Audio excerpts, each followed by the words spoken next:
Chapter 11, Individual Differences. So you got gender and sex differences. So when we look at like biological distinction of male and female. So when we think of a biological distinction between male and females, not only is it a visible and physical difference, but it has implications, in our society, kind of the roles and people play and men and women play. Distinction between gender and sex. So when we look at, sex is defined as the distinct biological categories, for male and female, whereas gender refers to like socially the constructed characteristics distinguishing between the masculinity and the femininity. Women versus men negotiators. Women versus men negotiation. Women are often more, more alert to relationship issues and complications, conflict inherent like in a negotiation, to include like emotional implications. Whereas men tend to, focus more on the outcomes, perception, and the use of power. Traditionally, like in societies, and has benefited from men being benefit more than men. Men have benefited more than women. You think about often giving them a subtle advantage in negotiations. Reluctance to ask.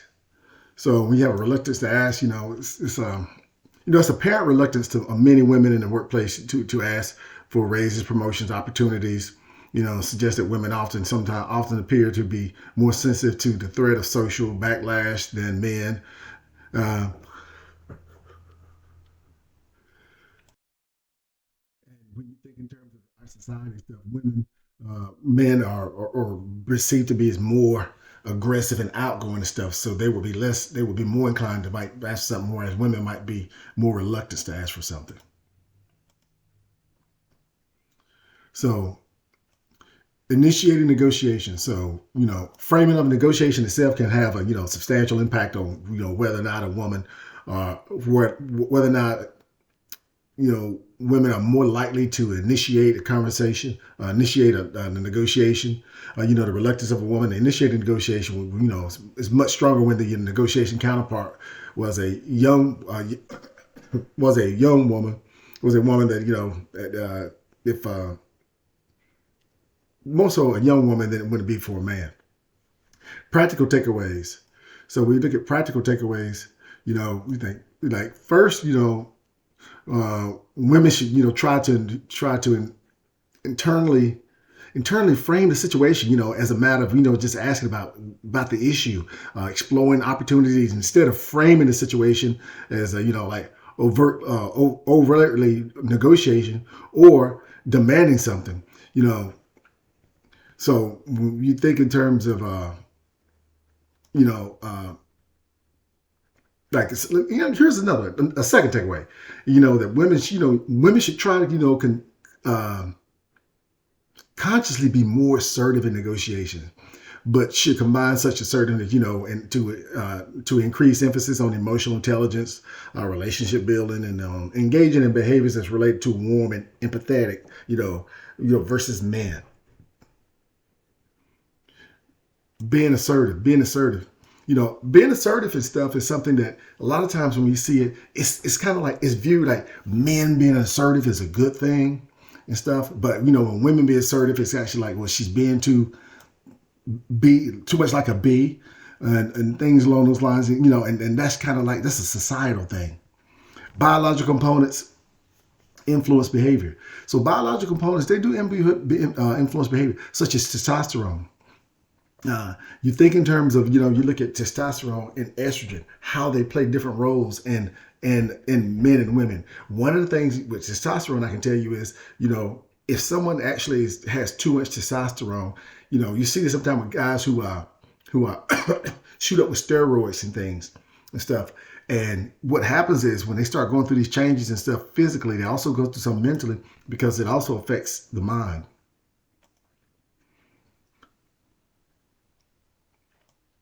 Conforming to societal norms.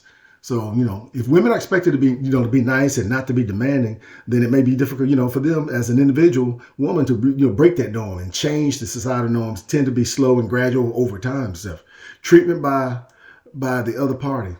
So when you see treatment by the other party and stuff, it's Some of them may be detrimental to your ability to be effective in negotiation. If you are a woman and you need to consider whether or not you have some reluctance to ask or be more demanding in negotiation, negotiation setting, then you otherwise might feel inappropriate. You might have to deliberately change your behavior to be more assertive, to be something kind of like what you're not when you're in that situation, because how you think others might see you. Average differences in study sample. So when we look at the average differences in study sample, you see there's you look at folks and you see that there's going to be average. You look at men and women. If you look at the ages and the genders and things like this, you want to get things that's very similar. Don't compare. Try not to compare apples to oranges. You try to compare apples to apples as much as you possibly can, and then take a look at that and look at the results, and question people, interview them, and see what kind of feedback they give you to get you a sample size of a study. Most commonly encountered difficulty. So when we think of most commonly, in actual negotiations, you might find that some people, they tend to be pleasant and easy to negotiate with, whereas others can be difficult, frustrating, and unpleasant to interact with. Internal factors invisible to you. So you got internal factors. Some of these responses might seem quite logical and predictable, and then others may be very emotional, unpredictable. Unexpected emotional responses can have a substantial impact on your perception on them and how you subsequently behave in a negotiation. Personality traits influence negotiation. So personality traits influence negotiation. I want you to think about how some of these may apply to yourself, as well as how they might interact differently with other people, depending on the personality. Personality drives a lot in our everyday lives, not just the negotiations. Conflict avoidance. So you got natural inclination to avoid a conflict. Some people have a natural inclination to avoid conflict.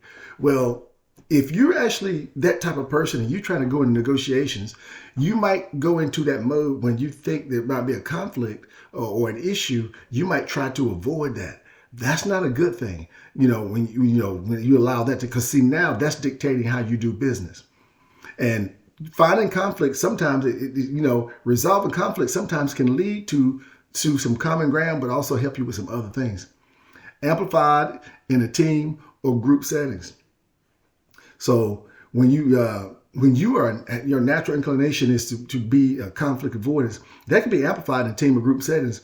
Why? Because you may be working in a group and team setting where you have multiple people involved and stuff in there. And if you have somebody who's really conflict avoidance or conflict averse, that can stand out like a sore thumb.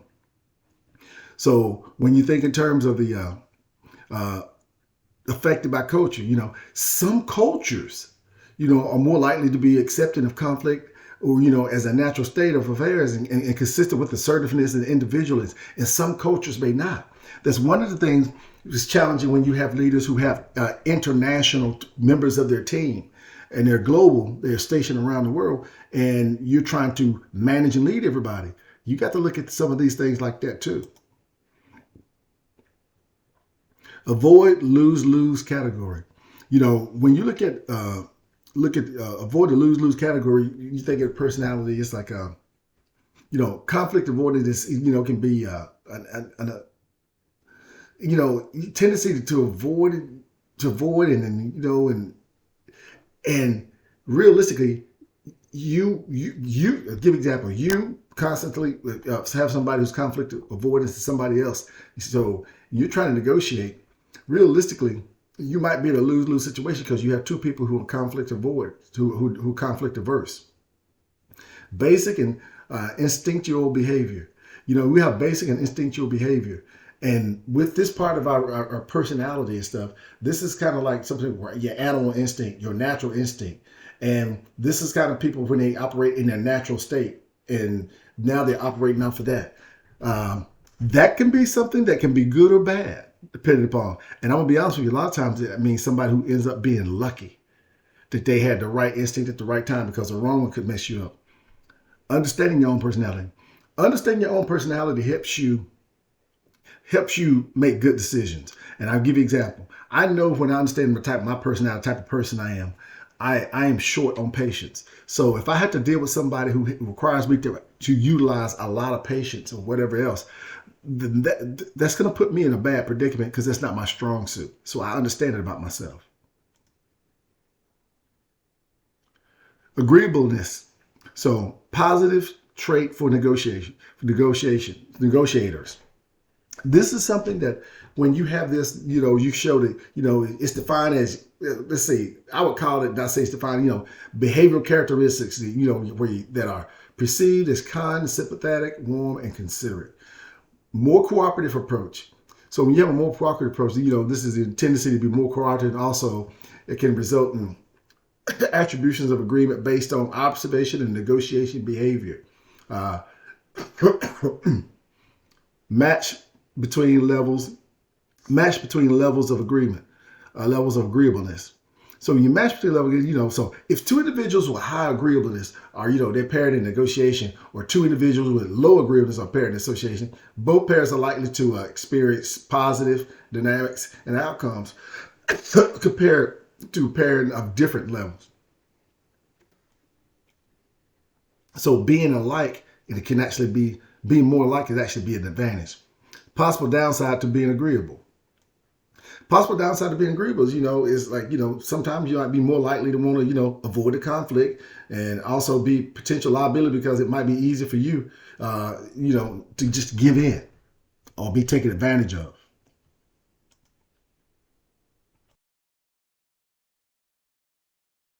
Social value orientation. So we have value people place on outcomes. So, that's defined in terms of the value people place on their own and other outcomes.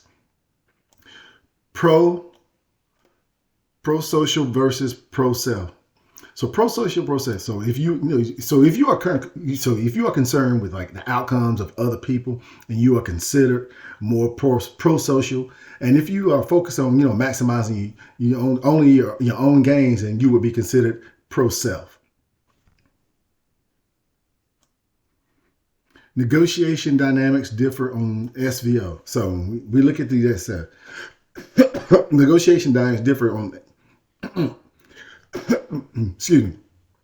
Pro-social individuals, would be much more likely to engage in cooperative or even altruistic behavior, whereas pro-self individuals, would likely be more competitive. And you have negotiation dynamics differ on SVO. So when you look at the negotiation dynamics that differ on the SVO, they're going to differ on the SVO because bottom line is you're going to have this different people doing them. And so there will have different dynamics involved in that and different personalities. And relationship versus outcome. So this is important, to just, it's important to not just assume that everything that will be easy and pleasant, if we end up negotiating with the, pro-social individual. It could be, but it could not be because there was a relationship there. But bottom line is that doesn't mean that you won't get a negative outcome either.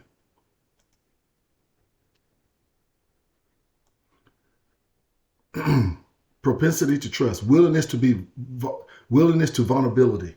So, trust can be thought of as a willingness for someone to make themselves vulnerable in the social interaction. So, we think it seems like that might be a bad thing, but that's not a good thing because this is kind of how it helps you build up some credibility with the other side that you're negotiating with. Communication, information sharing. So during the process, you're going to communicate and you're going to share information. Again, it's not like, I'm not going to tell you this, I'm not going to tell you that. No, you are going to, remember, you're trying to negotiate and it's like a good faith. Propensity and intention. Propensity, the propensity to trust describes it like a person's underlying tendency to trust others in general, whereas the intention to trust is a more situationally determined variable that partly depends on their perception of you. Agreeableness and trust. So when we think about agreeableness and trust, this is where people, As because they are have agreeableness and stuff, they are actually able to establish some trust along the way. Absence of trust. So you have an absence of trust. When people have uh, when a lot of times when there's a record and you've dealt with somebody before, or somebody's not giving you advice, there's going to be an absence of trust. So if you have an absence of trust, I'm going to be honest with you, this is probably going to slow this negotiation process down, or it's definitely going to inhibit it in some type of way.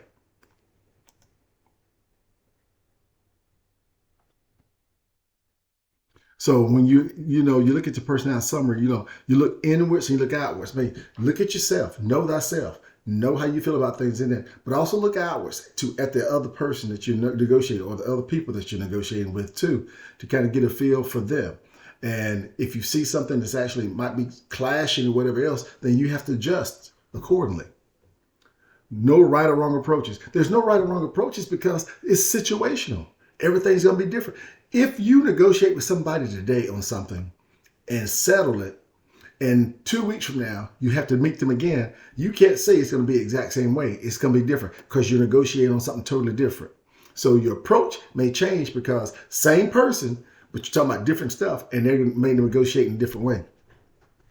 And the emotional reactions during the negotiation is something that you don't want to have.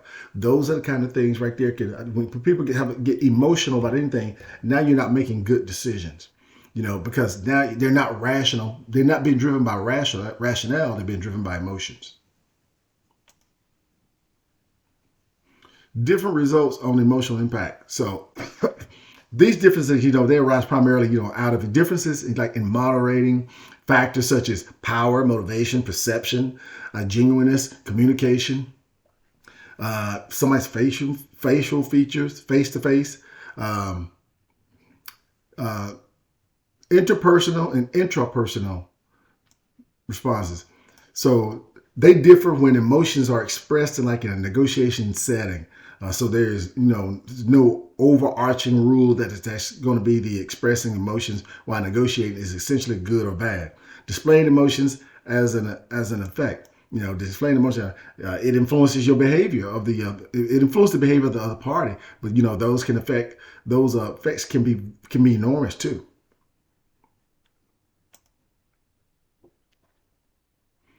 Anger, it's perceptions about anger and toughness, either conscious or subconsciously used to determine, if the other party should, concede or make demands. Pairing with angry negotiating, pairing with angry negotiators and stuff, this is something that, to me, if I see that, this is where you really earn your money. Because one of the things I found out is if you got to deal with anybody that's angry, one of the things you got to do is you got to kind of bring them down, de-escalate the situation, take the anger out of them, try to take the emotions out so you can move forward in the process. Emotional contagion. So emotional contagion. I'm going to read the definition. I'm going to read this for you. This happens when emotions spread from one person to another. So while it may be tempting for you to fake anger in order to achieve better outcomes, acting angry can easily undermine trust in a negotiation and ultimately reduce outcomes by increasing the other party's demands. So that can be counterproductive. Again, even if you're just acting anger, or you try to pair, or you try to meet this, whatever else, and you're not really angry, it still can be counterproductive to your cause. Must be perceived as genuine. Must be perceived as genuine. If you're trying to negotiate and you're trying to get a good result, people only want to deal with you if you're perceived as genuine. Listen, everybody in their life has met somebody before who they felt like was fake. Well, when you felt like there was fake, everything about it, then that's negative. So you're not about to trust them or want to deal with them because you perceive them as fake. Emotional expression. Deliberately communicating emotions. So deliberately communicating emotions and stuff is something, this is when somebody, give you an example. I want to show someone that I'm really excited about something. So I'm deliberately showing my emotions about something. Because I think that's going to help me in my negotiation. Help, get them to understand, think that, oh, he really, really wants that. It might be something that I really don't want, but I want them to think that. So it's kind of like a mind game. Positive expression can be faked. Again, this is going back to kind of what I was saying. Positive expression can be faked. realistically, you can view something maybe not so positive, not so good, but you can fake your expression. Other party may take advantage. So once you start doing these things, remember, you're almost getting into you concentrate on more on almost playing games than you are actually negotiating. The other party might be able to take advantage of that because you're concentrating on so much of trying to play mind games. You're not really focusing on the task at hand, which is to get a good deal. Ambivalence. So contradicting emotions, contradicting emotions and stuff. So you look at it, whereas this is, if you have somebody let's say, they're expressing the feeling about something, but the words don't really match that. It's like this. I tell you I'm good with this or I like this, but my body language and everything else doesn't tell you that. Conflicting results were found. When you find a situation where you find conflicting results and they're found and stuff, this is something that's going to be viewed as negative, in the negotiation process. Consistency of expressed emotions. So if you have emotions involved in here, having consistency with your emotions, being on top of them is going to be very important versus looking like you're on an emotional roller coaster. Anxiety and fear associated with inexperienced negotiators. Anxiety and fear is something that when you have inexperienced negotiators, one of the things when you see anxiety and fear, people can see it. It's like sharks can smell blood in the water. And now someone's sitting across the table and they see that they got somebody's inexperienced. Now there's a high probability they're going to seek to take advantage of that. Tend to result in worse outcomes. They tend to result in worse outcomes because, again, people will see they smell blood in the water. Initial anxiety provides arousal. So when you have initial anxiety, it provides arousal, and you stoke the fires and you get them going. But you also look at if you were given a performance and you can provide a rush of adrenaline, that's what it's like. But that doesn't initially last. And stuff, anxiety, because ultimately it turns into like the fear. Emotional intelligence impacts negotiation process and outcomes. Emotional intelligence and higher emotional intelligence must positively relate to success. So understand what emotional intelligence is. Emotional intelligence is basically you being in control of your own emotions and feelings and also in tune with that of others. So by having that, you have you're able to operate at a high level. And because there are some people who are actually, and emotional intelligence is something that actually you can be tested and assessed in to find out your level of it. Well, one of the things is some people are high in it, some people medium, some people are low. A lot of people who are low in emotional intelligence, one of the problems that they struggle with is connecting with other people.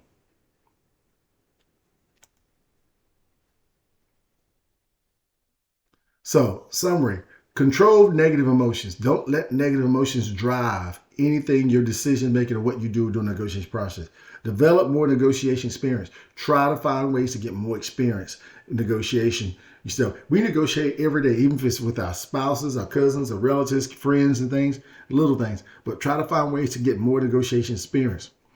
Separate people from the problem. When you have a problem doing negotiations and stuff, try not to look at that. The person is the problem. It's not. It's the situation at hand is the problem. And that's what you're trying to deal with. Separate the person from that. Don't say the problem is bad, so therefore the person is bad. People make fake emotions. People do make fake emotions. If people are doing that negotiation process, that means they're experienced. So differences in negotiation ability, knowledge, skills, and ability. This is going to be different based upon a lot of things. One of the things is your knowledge. Knowledge people acquire normally over a period of time.